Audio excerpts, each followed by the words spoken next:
Les montagnes noires et la vallée de l'Aulne furent à Sérusier ce qu'était le massif Sainte-Victoire à Cézanne, une source d'inspiration dopée par une palette infinie de couleurs.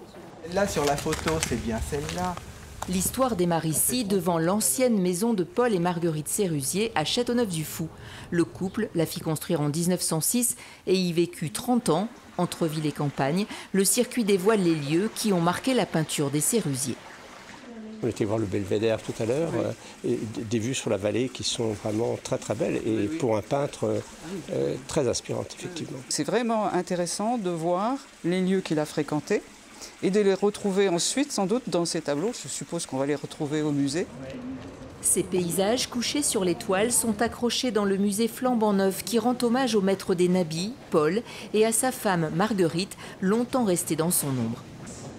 Moi, je ne connaissais même pas son existence. Non, on parle toujours que de Paul Sérusier, on ne parle pas de Marguerite. On parlait de Paul et Marguerite Sérusier, mais on ne voyait que les œuvres de Paul. 150 tableaux et dessins, propriété à 80% de la municipalité de Châteauneuf, qui investit depuis presque 50 ans. Un pari réussi, le petit musée ne désemplit pas depuis son ouverture. Les jauges sont toujours pleines, donc on est toujours obligé de refuser des gens et passer à l'heure suivante. Et comme le dimanche, il y a des personnes qui sont venues à 17 h et qui n'ont pas pu rentrer dans le musée. Bien sûr, on ne verra pas ici le talisman joyau du musée d'Orsay, peint sous la dictée de Gauguin, mais le public est conquis.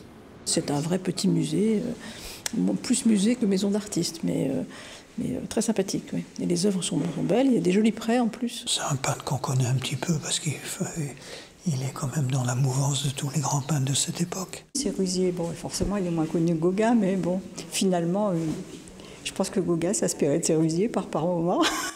Pièce maîtresse de la collection, l'autoportrait à la barbe rutilante, dernier tableau acheté aux enchères par la commune, est enfin exposé au pays 100 ans après sa création.